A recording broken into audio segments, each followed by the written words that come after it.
Hello and welcome back to this channel. If you've never seen my face before, hi. Basically, today I want to start off a series about my in-depth manifestation overview.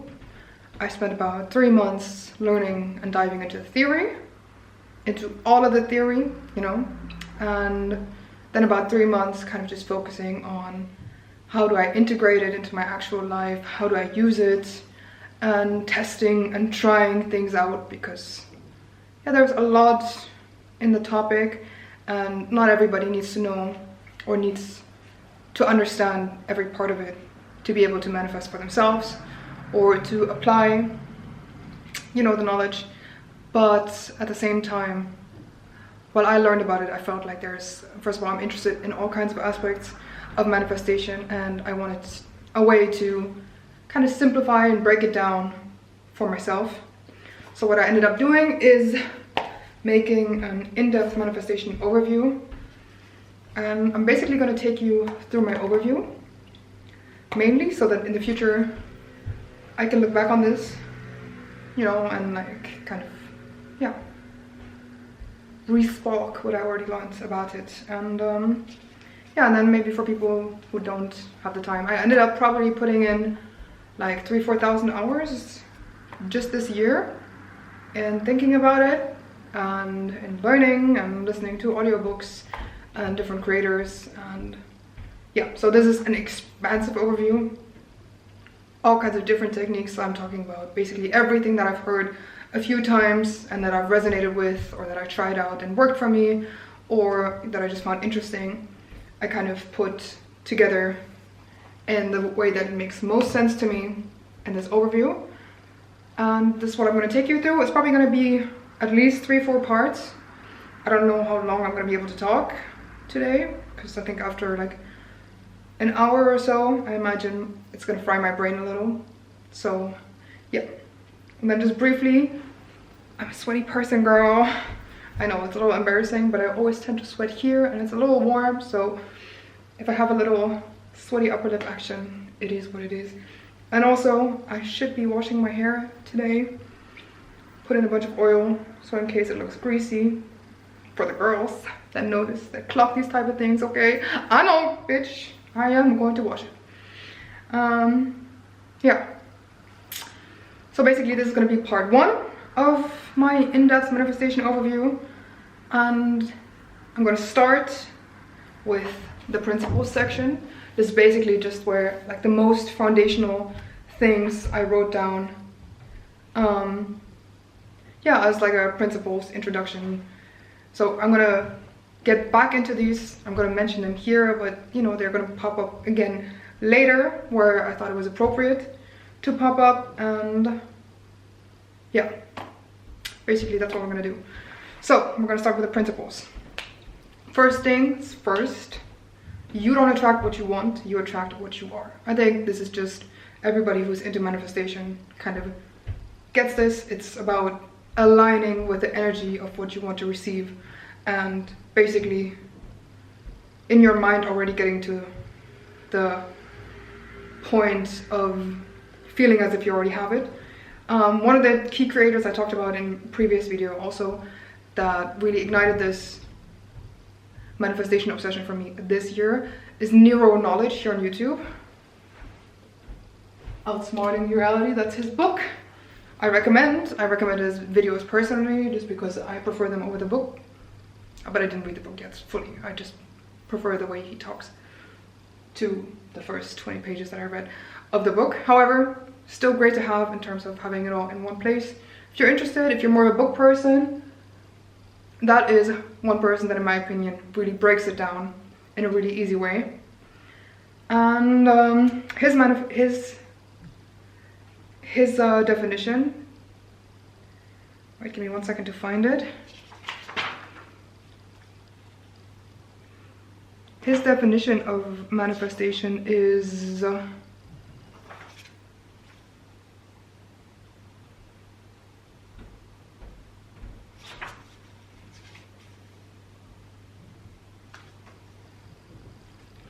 found it here. that's my face, internally shifting to a degree where you're no longer emotionally dependent on seeing reality change. So be good with or without it. That's basically kind of what I'm trying to summarize how he says it, in terms of you don't attract what you want, but you attract what you are. Align yourself with the things that you want. If you, for example, want to manifest love, then I'm going to go a little bit more into depth into this in later, but immersing yourself in the feeling, in the thoughts, in the beliefs that of the kind of being in the kind of love that you want to manifest or create in your life. Yeah, I'm going to go more into it further down the line. So you manifest your reality continuously, whether you're aware of it or not. That's kind of, again, one of the foundational things to manifesting, the understanding that we all project kind of reality based on our internal experience, and that in that way you're always continuously always creating your experience.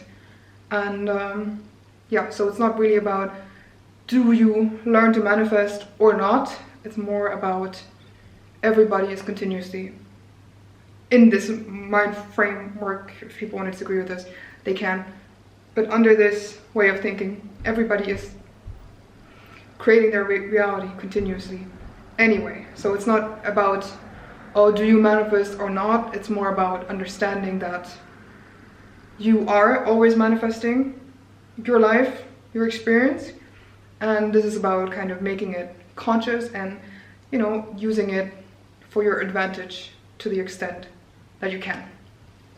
Then kind of another thing to understand is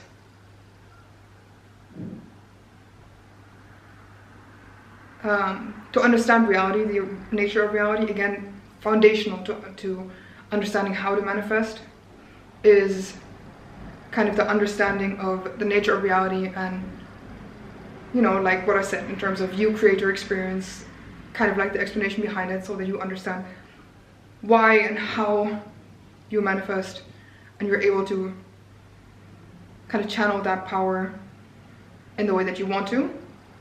And then another thing to understand is that manifestation is a little bit like a game of offense and defense. So for example, offense in terms of, for example, finding a technique that works for you, that you like using in terms of becoming a manifester.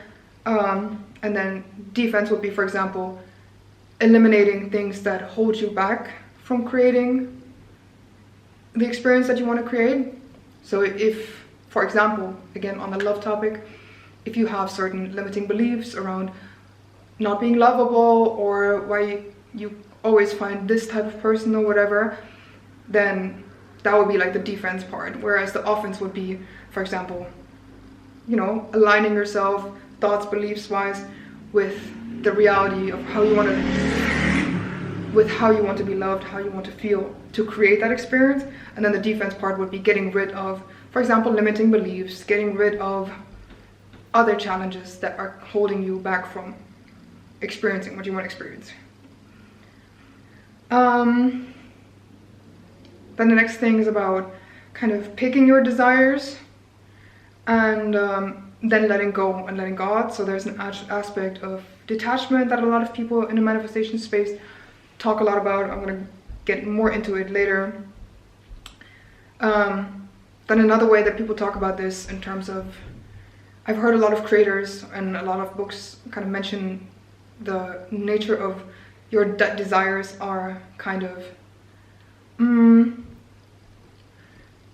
like from, I want to say higher nature. It's kind of tricky to really say it that way because I don't think it's the best expression. It's more like, I've heard a bunch of people talk about that your desires are God-given. Everybody has a different desires. So you as a person have different dreams and goals, desires than I would have, because we're all individuals and we're all a little bit different. So maybe we both want to have love or money or something like that. So there obviously can be commonalities, but at the same time, your specific desires, how you desire for something to, how you desire to experience something is kind of a God-given thing. Instead of looking down on the things that you want for your life and feeling guilt or shame or any negativity around achieving or wanting to realize what you want to have.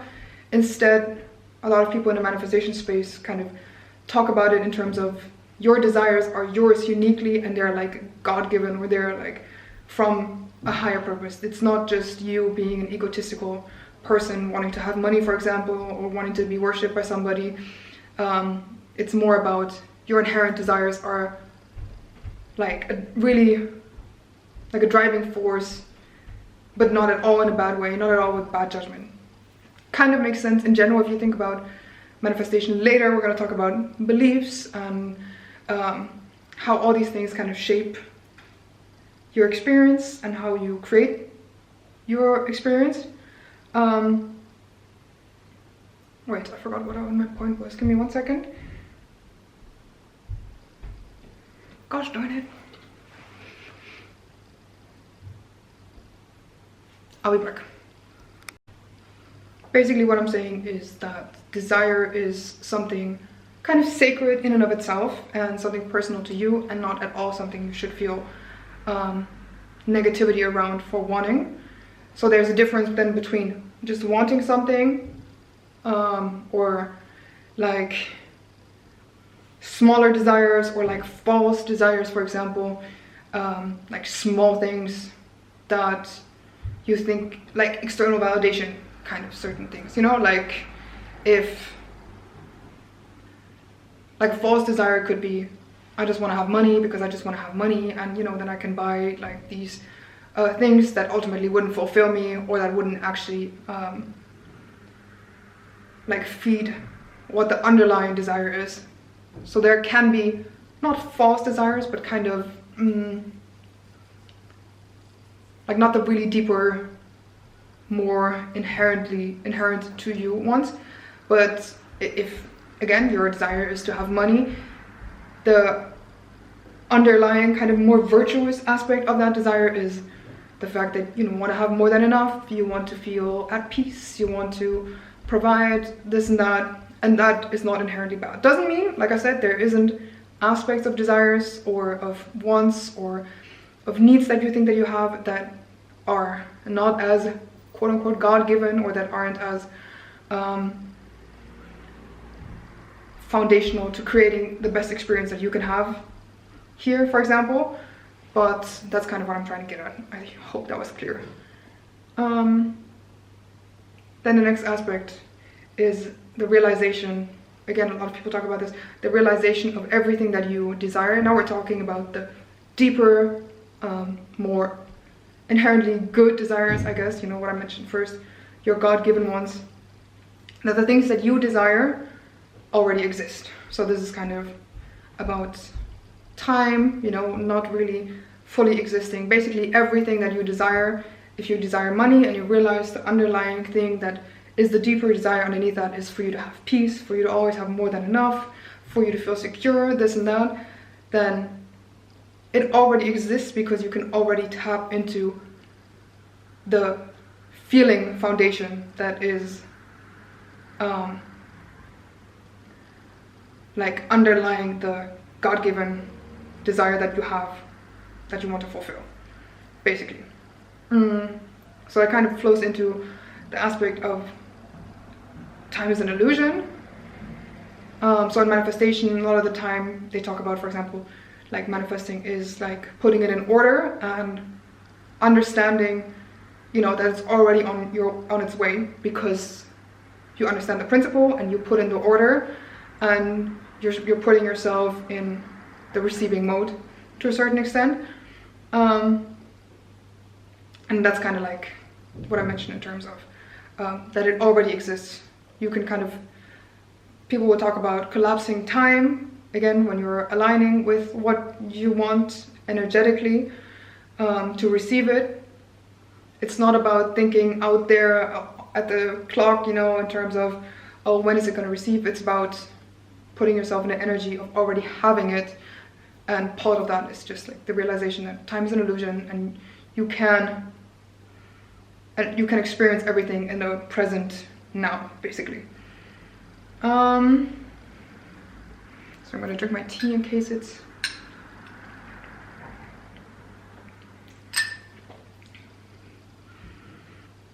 So another thing about manifestation is belief, understanding, conviction, trust. So like I mentioned with the anecdote of like trying to manifesting something, and it being like an order that you put in, that kind of the underlying principle is understanding how your beliefs work, understanding the process for yourself. You know, you don't need to know about every technique. You just find something that works for you, and you use your understanding of that thing to get you to conviction and to trust. You know, in terms of that detachment, for example, that a lot of people want to talk about, is very important for manifesting something. That is that conviction that I'm talking about, and that trust that I'm talking about. That basically you put the order in, you let go, you detach, but you don't just detach from I don't care, you know, you detach from knowing, from understanding, from belief, from conviction, from trust. Those are the words that I would think about. And then the last foundational thing second to last foundational thing that I want to talk about here is, again, from the neuro-knowledge guy, kind of the nature of manifesting something into reality is,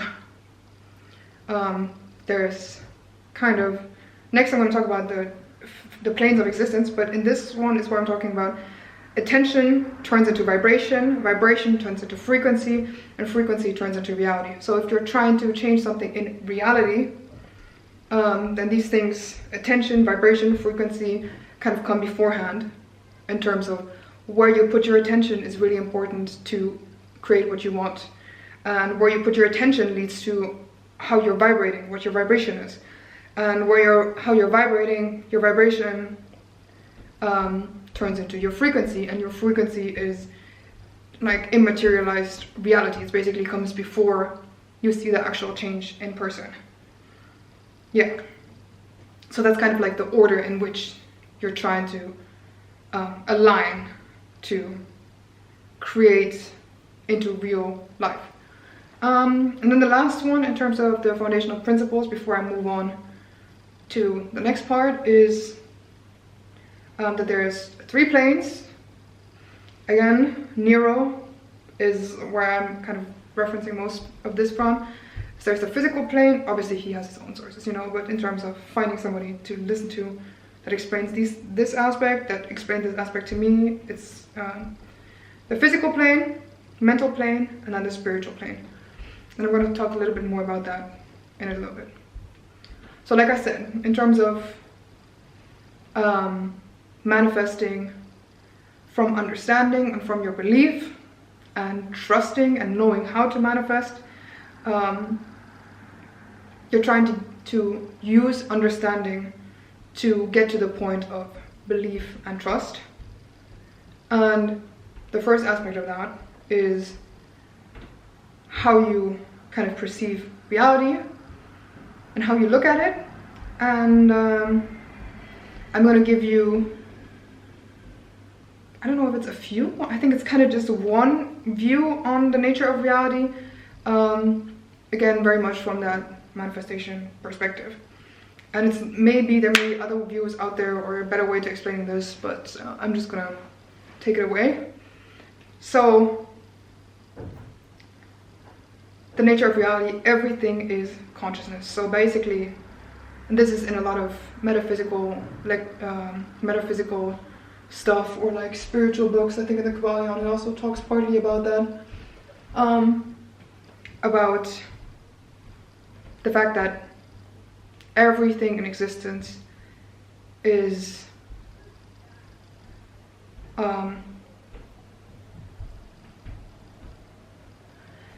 consciousness. You could call it spirit, you could call it different things, energy. Basically, that's matter or energy or non-physical matter is all kind of on the same spectrum, and it's all just separate by degree of vibration. So that the bridge in between is the vibration. So the same thing, like water and ice are the same foundational thing. They are at different rates of vibration, at a different form of expression in reality, but they are ultimately still underlying like the same thing. Then another thing to kind of understand within this realm is the fact you kind of, again, need to get to that understanding for yourself and understand it, like genuinely understand it for yourself, that the universe is mental. Again, the Kabbalion talks about it really nicely.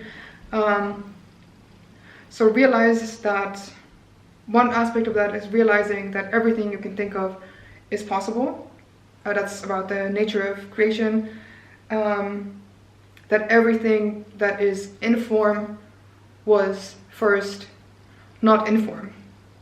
For example, if you think about a house being built, before you see the actual house, it was first somebody's idea, like an architect came up with a drawing. It first existed on the mental plane before it manifested into the physical. So everything already exists in a quantum field or in parallel timelines or Akashic records. These are just different terms for kind of the same kind of spiritual, metaphysical idea of reality being one eternal now, but where all possibilities are within the realm of possible if you know how to create it, or not you as a person, but in general, if it can be thought of, it can be created, kind of. And the same way is, if you have a desire, you can create it, you can bring it into reality.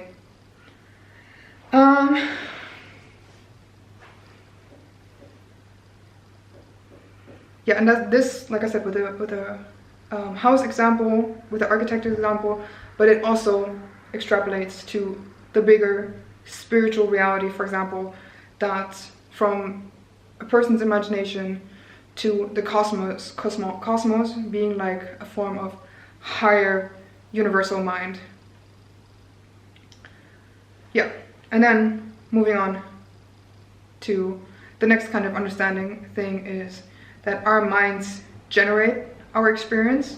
Everything is kind of an internal experience first and foremost. So one way I've heard that explained really well is, I don't remember who, someone on YouTube. If somebody touches your forehead, imagine or have somebody touch your forehead, for example, or anywhere on your body, I don't care. What do you feel? I did this with a friend and it actually worked out really nicely. He was like, first he said, like, I feel your finger pointing, you know, pinching, like pointing at me, I guess. And then I'm like, okay, but like, think about it even more deeply. Like, what do you really feel? Do you really feel my finger touching you, or what do you feel? And then he said, no, I guess I just feel the sensation of being touched, like the pressure of it.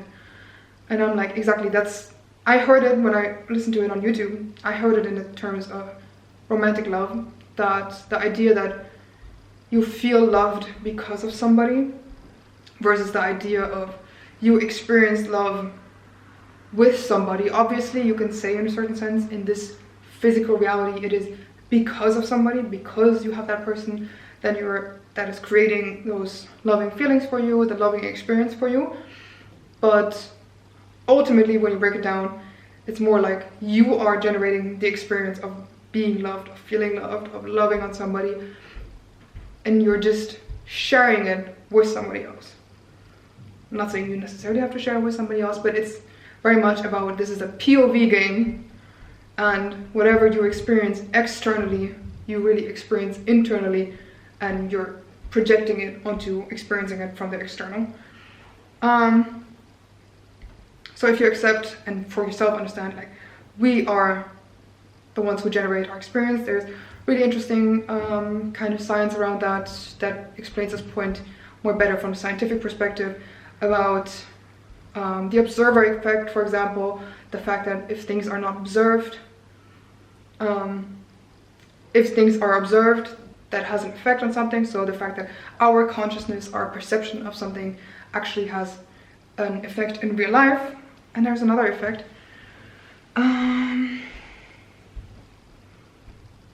That I can't remember right now. I'll bring it up again if I think about it later. And then another thing to kind of think about this in terms of us generating our own experience and how we think we experience the full spectrum, because our brains are perception machines and it's creating the existence that we see based on our own experience and our own generation of that.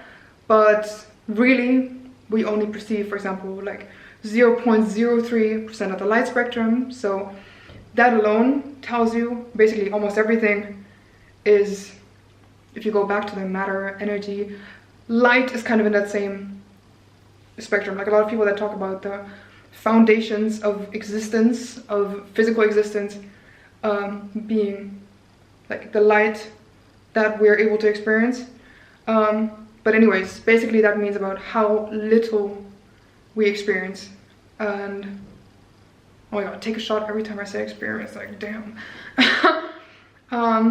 Yeah, so this is about the fact that our mind interprets reality, and it's our inner state that generates our outer state. Same way in the Bible, it talks about let there be light as one of the first things, and it's one of the foundations of our experience of reality. And that's when philosophers talk about that people are trapped by their perception, or for example the Carl Jung quote somewhere about the subconscious, like you this is not the right quote, I don't know it by heart right now. I feel like if I would think about it I would remember. I can just Google it. Let me just Google it. Give me like 20 seconds. Making the subconscious conscious, something like that. Quote. The quote is, until you make the unconscious conscious, it will direct your life and you will call it fate. Again, this is the same thing about the nature of how your perception of things changes your experience of things. And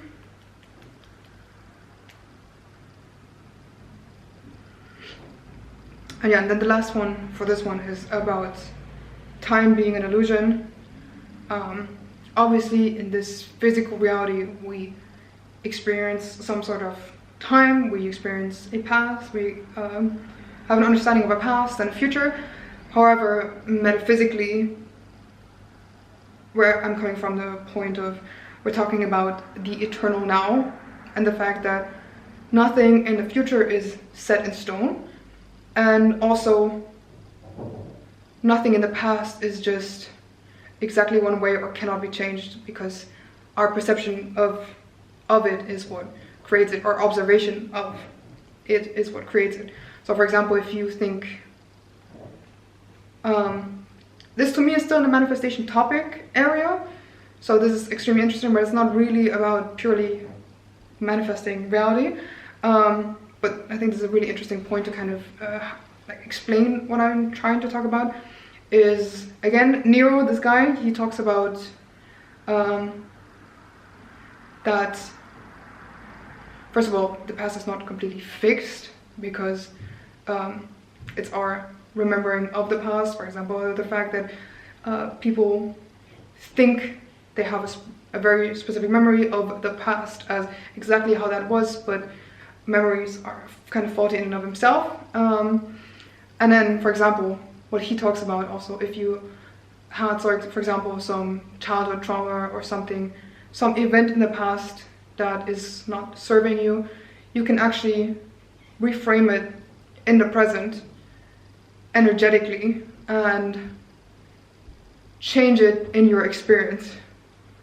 So for example, if you have childhood trauma around not feeling seen, you can, a lot of people think that, oh, this is just what it is and this is my experience. However, you can actually kind of go back internally and completely rewrite this experience, because the past doesn't exist somewhere in time. It's more your memory of it that creates it, or that keeps it in your subconscious. Yeah, like your record of it is what shapes the past experience. Yeah, so if you understand, if you really, like, to me, it took me a long time to really understand this time is an illusion thing. And I had to listen to it from different people, so I don't expect somebody on the first try of me trying to explain it to be like, ah, okay, fully got it. But I hope maybe I've given you a few ideas on how to think about it.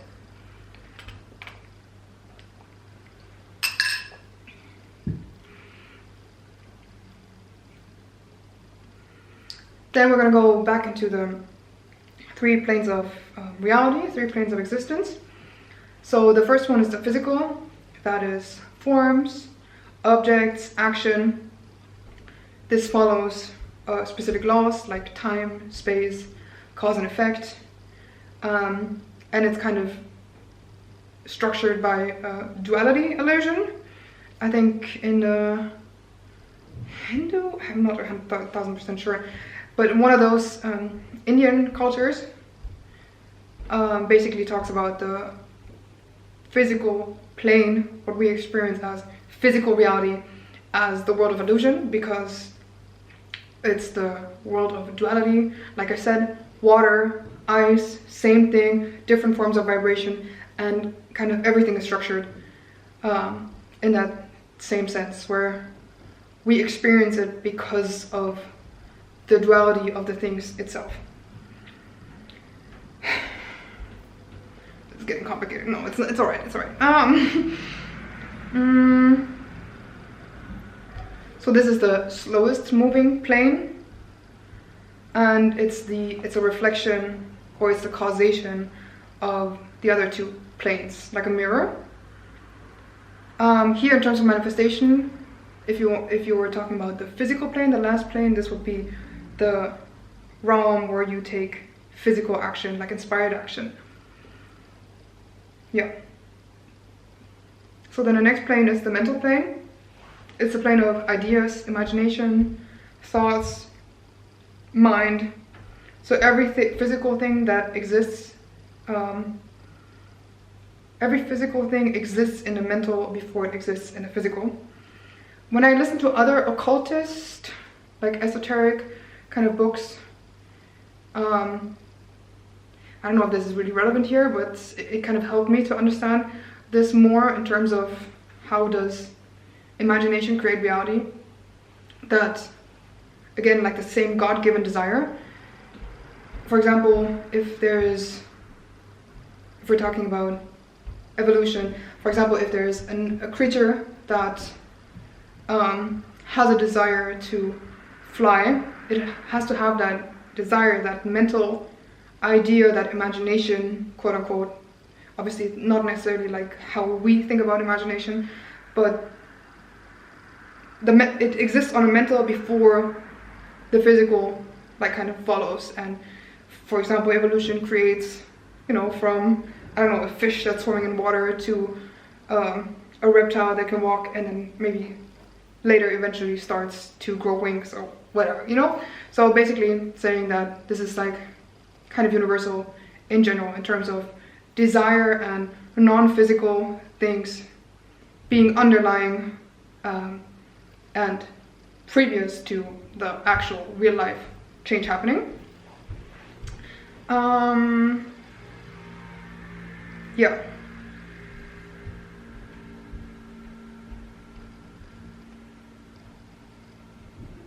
And then the third plane is the spiritual plane, so that's pure consciousness, that is the unity underneath, it transcends duality. It's basically like what I mentioned before, that the nature of reality, everything is consciousness, or everything is like vibration, or everything is light, or whatever else we kind of break it down to, or everything is God or pure spirit. It doesn't really matter in terms of if you have a religious perspective on it, or like a more scientific perspective, or a more spiritual perspective. whatever your preference is, like, doesn't bother me. But basically that's about everything underlying being one part of the same thing, which is why we share experience even though we're not, like we might share, for example, if everything is consciousness, if everything is spirit, then everything would be spirit. Even physical things like this book is made out of the same nature, but it's a different expression of it.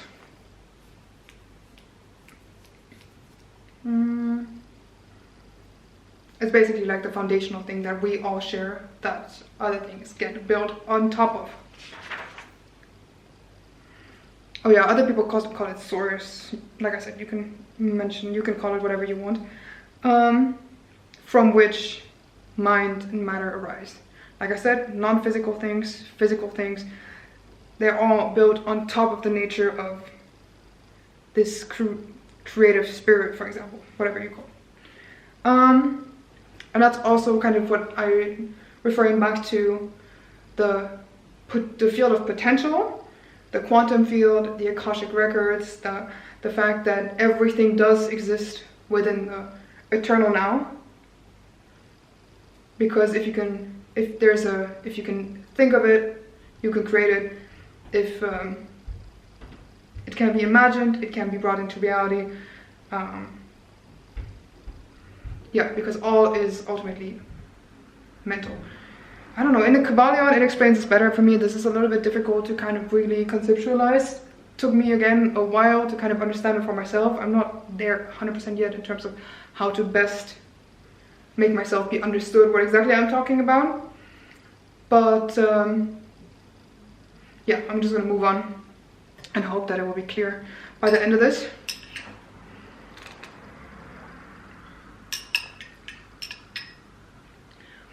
Also, in the following pages, I'm gonna kind of talk again low-key because of this Nero guy, because that's how he does it, and I found that extremely helpful to kind of bring this back to maybe some deeper truth that a lot of us have already heard.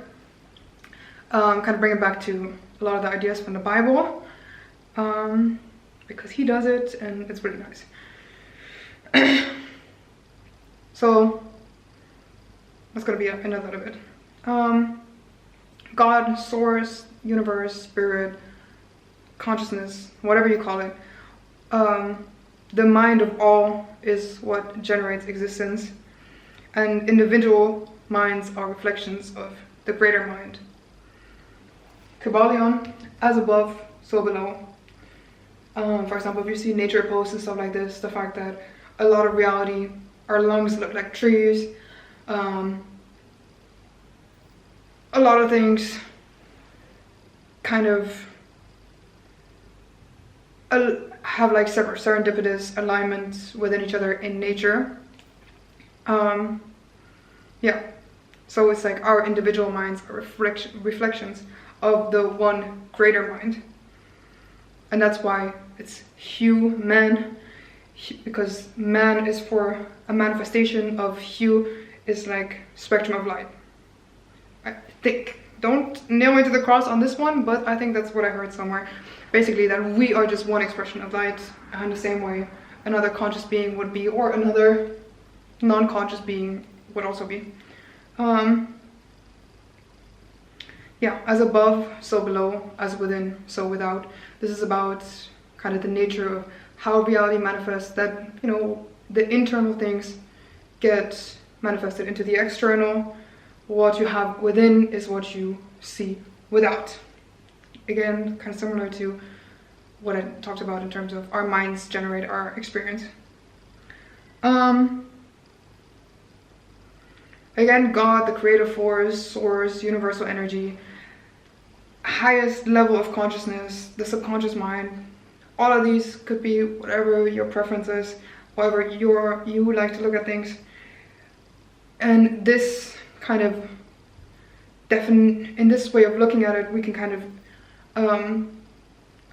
not set alike, it's not the same thing, but kind of look at all of that, what religious people might coin under the expression of God, or like I said, creative force, source, universal energy, whatever, that this is an impersonal energy of the all, but like a really high expression of that. Then let's talk about the role of religions, because one of the interesting things that I found in learning about the topic is that there's a lot of clues about these kind of things in religious texts, and it seems like there's a lot of hints to it. Like I'm going to go into kind of quotes from the Bible and stuff, that how I perceive them, how I've learned to from other creators, authors, whatever, to look at it, that there's a lot of esoteric meaning, kind of like hidden knowledge in a lot of these exoteric texts, like the Bible, Quran, the Bhagavad Gita. All these different things are kind of hinting towards the same, more underlying thing. This could be a little bit offensive to you if you really are more of a religious person. I'm not trying to say that this is actually the correct thing, you know, I don't really care to argue that. I'm just kind of saying that a lot of that it may be more metaphors that are brought up in these religious, more basic understanding kind of things, and that how I interpret it, that some of the deeper truths about how to look at existence and at creation seem to be hidden in the esoteric kind of perspective, in the kind of spiritual perspective. Like again, the Kybalion would be one of those foundational books to kind of get started on the spiritual perspective of understanding reality. But I'm not knocking the Bible or whatever. Yeah, I'm not knocking the more religious perspectives or not expressions, interpretations of it. I'm just saying, in my understanding, I've kind of arrived to look at it as religious texts are built on these more underlying things. But if it offends you personally, I encourage you to come to your own conclusion. I think you can be a manifestor and come at it from a religious perspective also. So it doesn't seem mutually exclusive to me.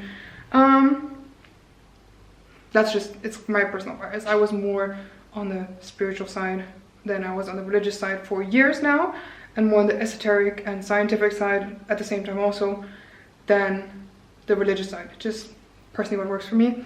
Like I said, if you want to explore this, just take whatever resonates and whatever doesn't. This is about building the beliefs and the understanding that supports you in becoming the creator that you want to be. So if this doesn't work for you, if this doesn't agree with your worldview, then feel free to adapt it to a way that does work for you. And like I said, you don't need to follow all these things. You don't need to be 100% on all these things. I'm just trying to be comprehensive. So the role of religions under this view that I'm talking about is as a way of keeping truth across time, of keeping knowledge, of understanding existence and understanding reality. There's the exoteric, which is known to a wider audience, like the idea of making one book out of it. Okay, it's a complicated book, but one way of sharing that knowledge with a wider amount of people, especially in times before like the internet and stuff, when things had to be communicated to people directly, to the population directly, in a way that is, I want to say, in a way that can be communicated. So that's the idea of the exoteric knowledge being the idea of religion, of communicating certain knowledge, certain understanding, certain truth to a wide area of people. And then the esoteric knowledge is more hidden, and a more small number of people are kind of getting clued into this. For example, there would be in Christianity, there would be certain high-level priests or prophets, or usually there was a process of initiation in the past, especially in the more esoteric occult kind of path of that reality.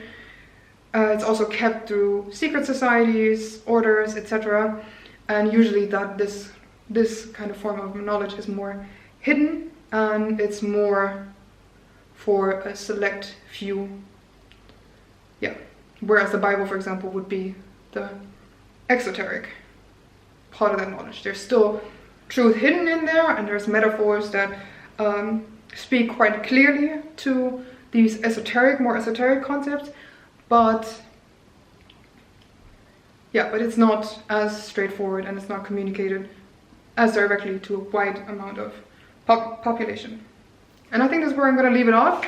I got through 3 pages out of, I think, 12 or 14 or something like that. So tomorrow I'm gonna do another video, hopefully upload it also tomorrow, about the next section. And yeah, that's all. And if you've made it to this part and you actually did watch some of my older videos, let me give you a brief update. First of all, where I've been. I've been just chilling, girl, just chilling. Like I said, first few months of this year, I was focused on kind of learning all this stuff, like writing this entire manifestation book with all like the key insights. And the last 3 months I've kind of just been focused on living them and on integrating it and on finding ways that work for me. Because I just, like I think I already mentioned this in a previous video, I felt like when I found this manifestation topic, even though I was kind of orbiting around it for years and I had a certain understanding already, but when I found it this time, again, neuro-knowledge really kick-started me on this. It felt like an investment I would want to make earlier. Jesus, sorry, something is itching.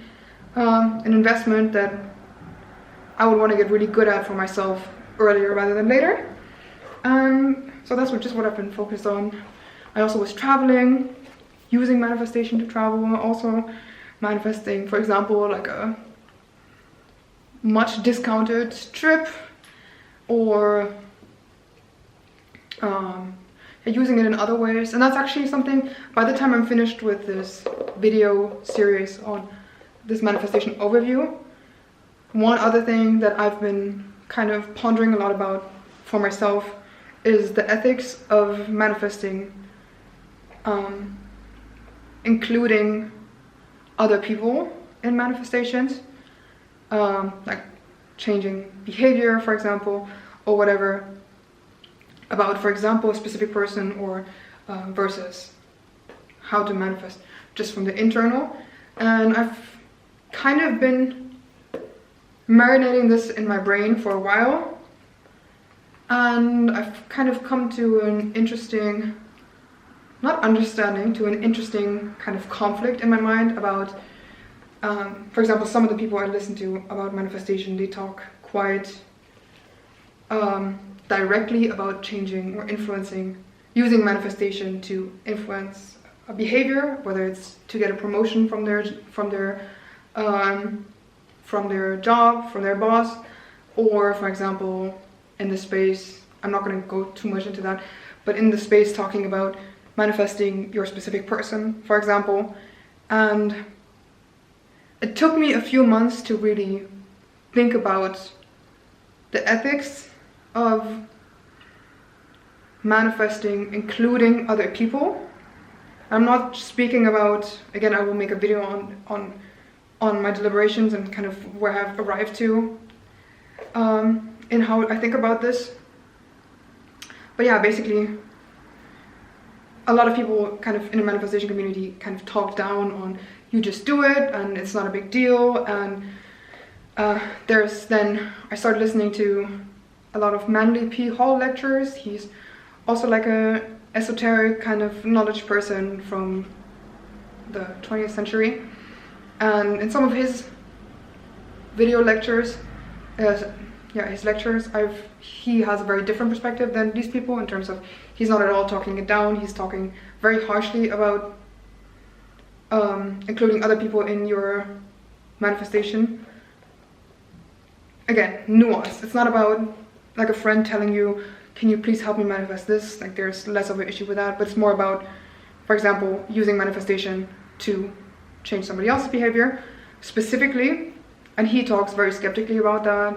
He talks about taking on that person's karma and other things. And I remember listening to that and it really throwing me off, because I had just heard from another creator that I watch, you know, it's not that big of a deal. Like, you always have beliefs around people anyway. You basically, you're just shifting your beliefs. Again, I'm going to go more into this, but I think this would be a really interesting topic to really kind of dive deep into and talk about at the end of this. And maybe by then I have even more insight into that, or more of an understanding, or a better way of communicating about it, because it kind of threw me off. Because I don't wanna use, yeah, I don't wanna infringe on another person's free will. And I think in how it's being talked about, some people, I would say, you know, don't talk about it in a bad way, in terms of, oh, it's not a big deal, whatever. But when I started listening to him, Manly P. Hall, talk about it, I was kind of like, oh, like I need to rethink now, because obviously so much of our reality kind of is based around people. And yeah, basically I'm just gonna put it into a different video. If this piqued your interest, watch out, because I'm gonna come for this actual video and I'm gonna be very, still probably low-key a little torn about it, but I will be at a conclusion for myself that I'm gonna share about. We're gonna talk about it then. And yeah, for the rest, I hope you have a nice day. Peace out. And I've said this too many times, I will see you tomorrow, girl. Probably. Oh yeah, update, real life update. Like I said, just been enjoying my life, integrating this, using manifestation to, you know, help me create what I want to create and fulfill my God-given desires in life. And yeah, as somebody that's been obsessed with plenty of different personal development topics over the last few years, this has been the one that kind of feels like a cheat code the most. So I'm excited to share it. I'm excited to have this in the future for myself, because in the integration phase that I've been in, I also just realized that, you know, certain things over time you do kind of not forget, but you kind of forget that you already know. So I hope this is going to help me. Yeah. Alright. I'm going to go to the gym now, and I will talk to you tomorrow. And yeah. Thank you for being here, and I hope this is contributing to something that you want to achieve. And yeah, I'll see you in the next one. Bye.